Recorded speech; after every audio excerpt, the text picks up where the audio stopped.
You're watching the program that identifies market trends, provides insightful analysis, and reliable research. Key elements to help you profit from the pros. Profit from the Pros is brought to you by Zacks Investment Research. Learn more by visiting them online at Zacks.com. Welcome to Profit from the Pros. I'm Terry Ruffalo. Concerns over a double-dip recession for the U.S. economy eased a little bit this week as investors' attention was refocused on foreign exchange intervention by Japan to stem the rise of the yen.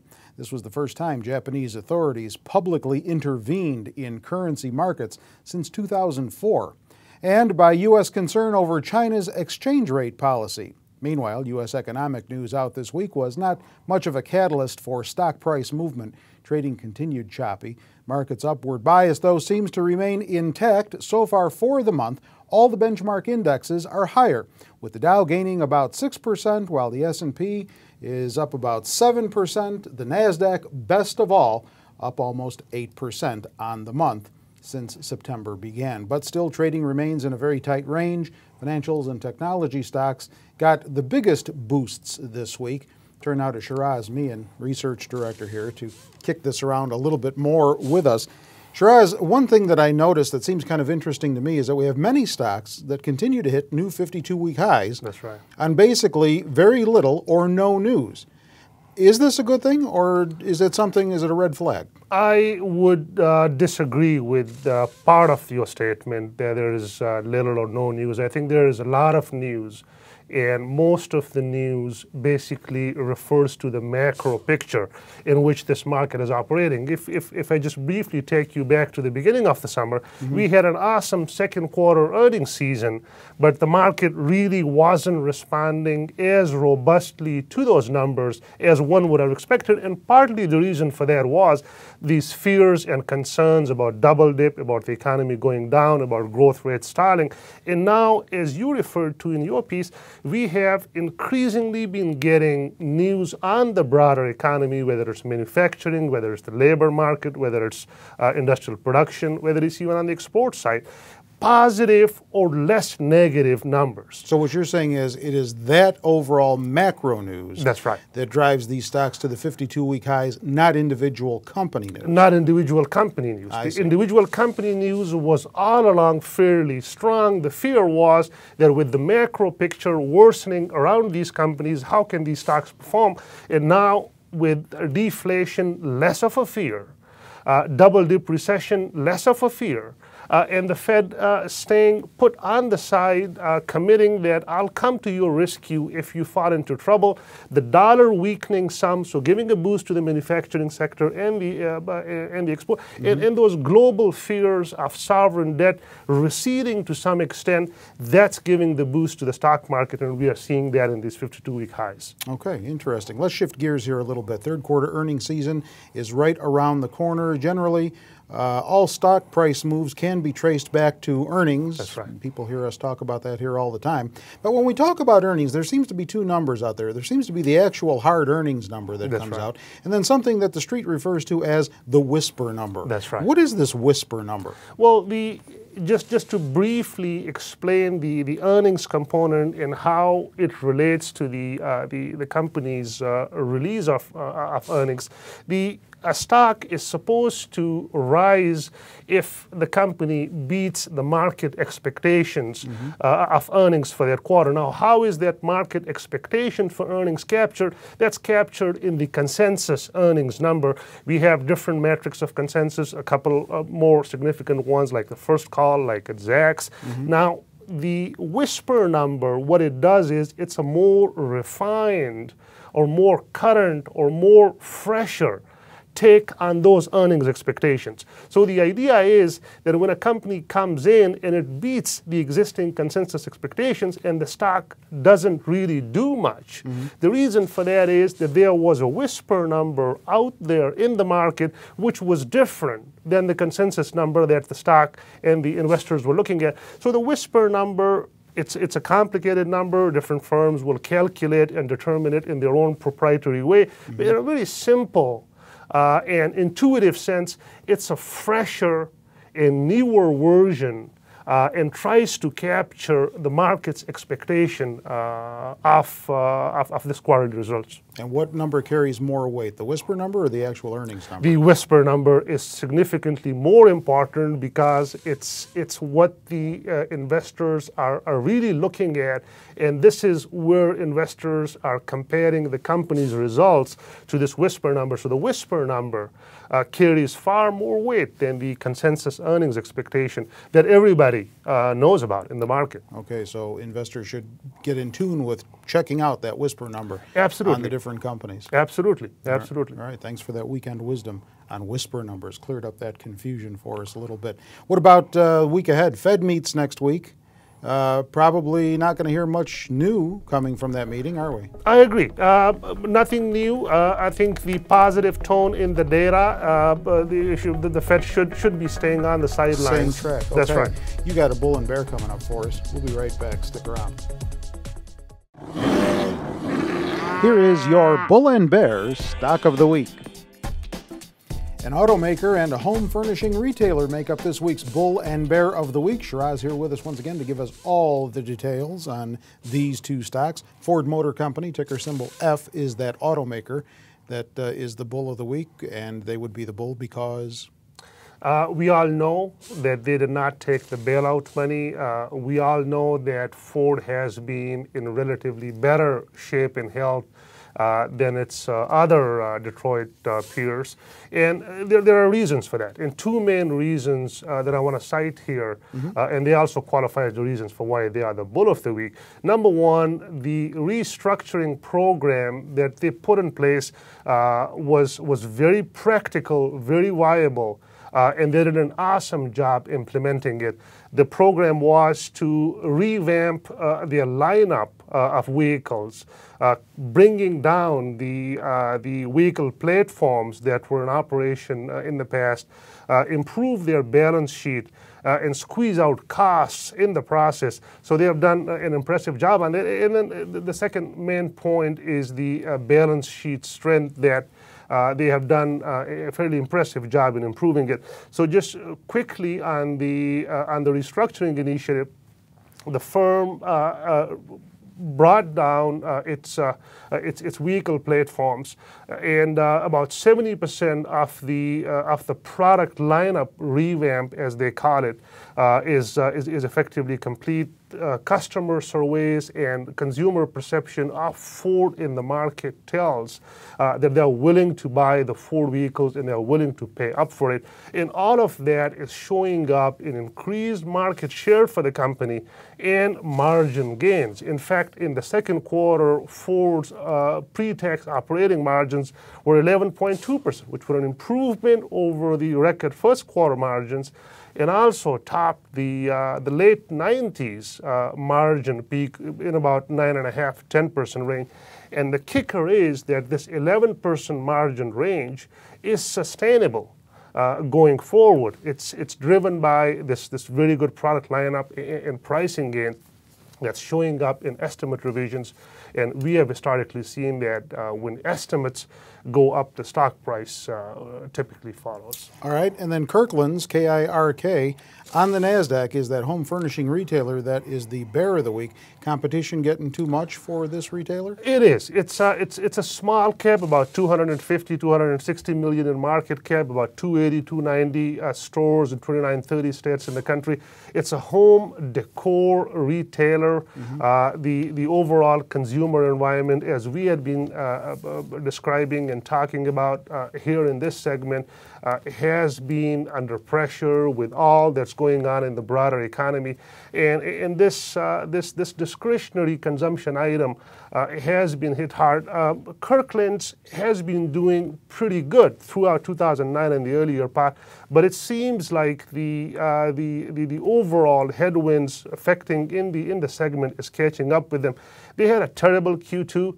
The outlook they gave for margin was kind of flattish for the rest of the year and into 2011. And my sense is that the headwinds that were affecting the Q2 numbers and the comps will stay with us. So I believe the stock will remain under pressure. All right, there is more Stock Talk still ahead on Profit from the Pros. Stay with us. And now, Stock Talk, analysis of stocks in the news. Well, the Nielsen Company recently said that Microsoft's Bing has edged out Yahoo Search in U.S. market share, and recently published reports also say Yahoo stock is down about 19% on the year so far, and trading close to its 52-week low. Now, this past Wednesday was a pretty active day for Yahoo. Wire reports have it logging in its heaviest volume day in about 14 months, as Alibaba said it wanted to buy back a portion of the 39% stake Yahoo owns in that China-based company. But reports also say that the offer was quickly rejected, and that is where that sits right now. Our stock strategists Tracy Reinick and Mike Vodka are here to talk about Yahoo stock with us. So, what goes on with Yahoo? Why is it on the downtrend here? Well, apparently all they have is the Alibaba. They're big in Asia. They have this 39% stake in Alibaba that you said that they bought in 2005 for about $1 billion. And it was the best thing they ever did. Because now analysts are estimating between that and maybe some of their Yahoo Japan, which they also own 40% of that, it might be worth as much as $10 or $11 billion. No one really knows for sure. These are just the numbers that are being thrown out there. But it's clearly worth more than the billion that they paid for it. And Alibaba seems really hot to trot to want to buy it back. Yeah. The CEO did say this week to Reuters that she is constantly approached from them about, buying back the share, and they keep rejecting it. So, I mean, why would they? Why would they want to sell it when a lot of their value, it comes from what's going on over in Asia? And as we saw with competitor Google not being able to get in that market, why would Yahoo want to leave it? So, that's a really good thing for them, but they don't have much going on over everywhere else. Yeah, they're really not competitive in the new products division. No, I mean, I can't even think of anything that they are coming out with that I've even heard about. I mean, we all use their products, and that's great, but they're not on the buzz on the tech side anymore. Mike, overall downward momentum from that 30,000 view from the top, down, huh? Yeah, the long-term trend is definitely bearish. We have a 5-year chart on display right now, and you can see it's kind of been slow trickle lower. And then moving into a shorter-term basis, just in the last 6 months here, Yahoo has definitely been a laggard this year. Shares are down about 15% on the year. The S&P is actually up 2% right now, so it's trailed the averages. We did see a little bit of a bounce recently from the low at $13 on some of the news that Tracy discussed, but the longer-term trend is definitely bearish with Yahoo. And it doesn't look like it's going to change anytime soon, at least not according to the charts you're looking at. Not really. We haven't really seen anything that would tell us that the longer-term trend is going to shift higher. The longer-term trend is definitely still bearish. All right, so here's an interesting thing now. We've got an overall downward trend on a stock that, according to data that I've seen, is pretty expensive here. Yeah, I know. We were talking about this. It's trading, what is it, like 19 times? Yeah, 19 to 20 times. Yeah. So it's not exactly cheap here, which is also a weird phenomenon. Is that a weird combination, or is that just me? That is kind of strange, because usually you see the higher multiples in companies that have the nice growth projections moving into new markets, and we're not really seeing that in Yahoo right now. And so really no fundamental reason for it to be that high. No, it should be lower because, as we said, it's got all these issues that it's dealing with, and it doesn't have the new products. It does have a decent growth trend for this year because they cut a lot of costs last year. Yeah. But the analysts don't really see that going forward. It's only projected to grow about 9% in 2011. So, that's not all that great. You're paying a lot for very little growth. But if it's going to regain market share, clearly needs new products, right? Oh, yeah. Basically. All right. We're going to have to keep an eye on this one for you. You may hear a follow-up here in the near future. We've got more, including the roundtable. Stay with us.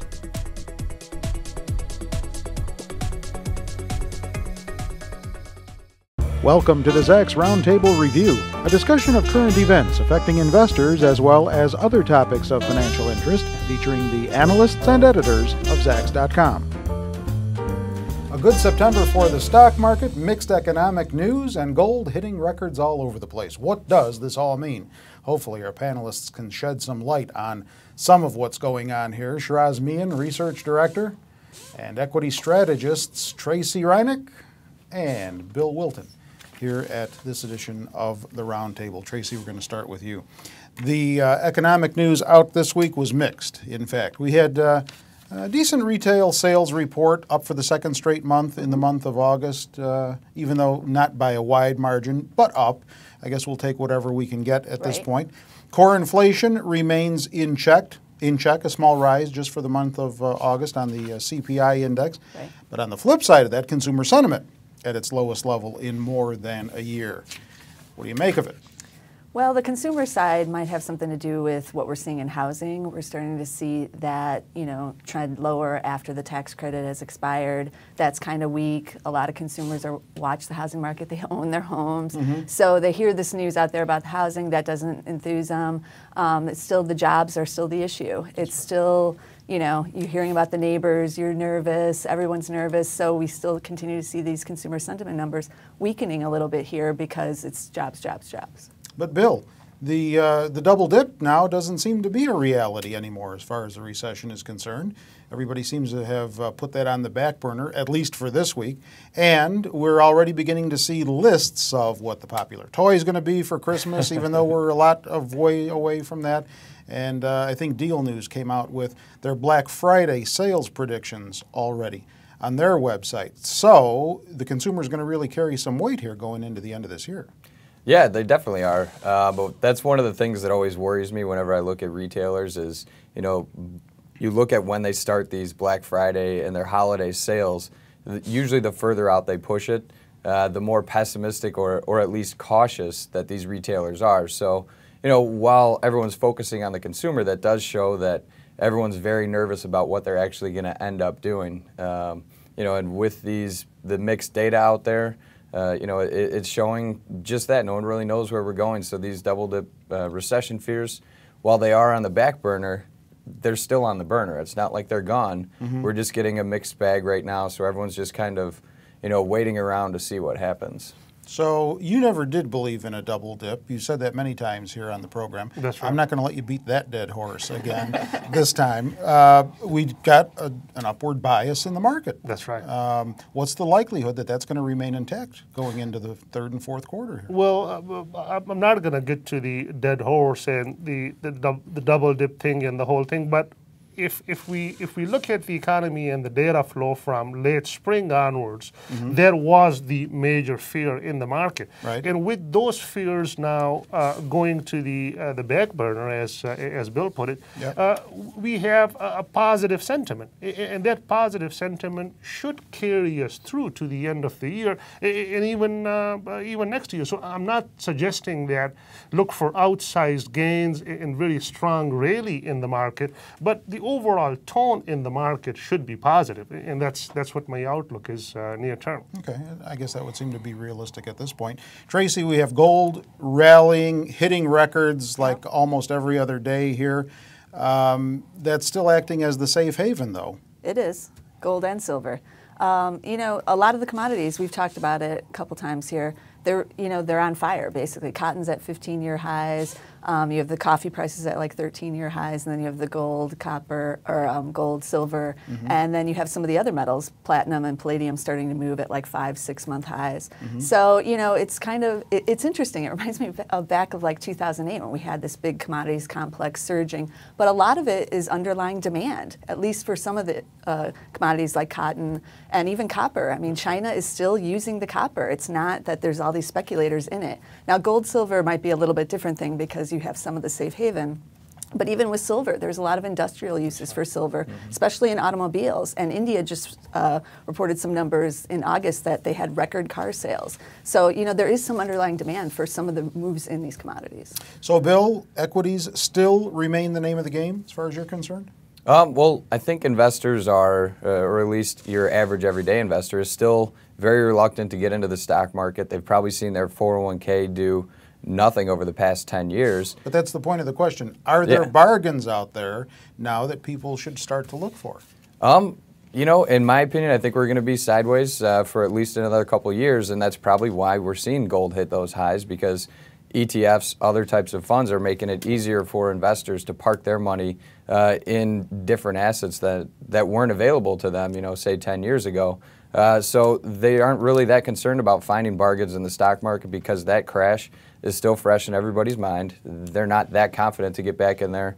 And we're seeing that in these mixed sentiment numbers. It's sending people to gold rather than stocks. All right. Well, whether you want stock bargains or not, we're going to go with the top stock pick of the week from each of our panelists. We'll start with you, Shiraz. I'm looking at Buckeye Partners. It's a master limited partnership, very safe, stable business. They are in the energy infrastructure pipelines, storage for refined gasoline and things like that. They pay a very juicy dividend, currently in the 6.5% range. So a solid, safe investment in an environment when the 10-year Treasury is yielding under 10%, under 3% is my pick for the week. Okay. Yeah, dividends seem to be the name of the game too when you're talking about equities. A lot of people going for that dividend play. What do you got, Tracy? I don't have a dividend play. I have a crazy hot retailer. After we just talked about After the retailers. we just talked about Yeah, that. Lululemon, which Who? Lululemon. They make yoga clothing. Well, yeah, and other yoga-related items.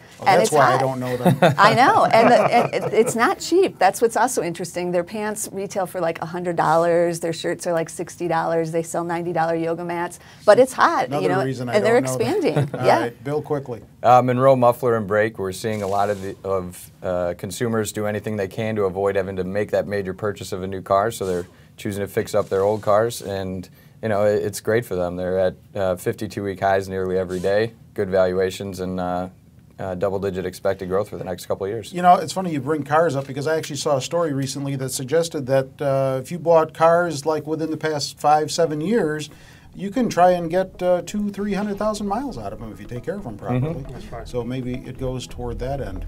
Well, we thank you for being here with us this week, and we hope that the week ahead is a profitable one for you. Look forward to seeing you next time right here on Profit from the Pros.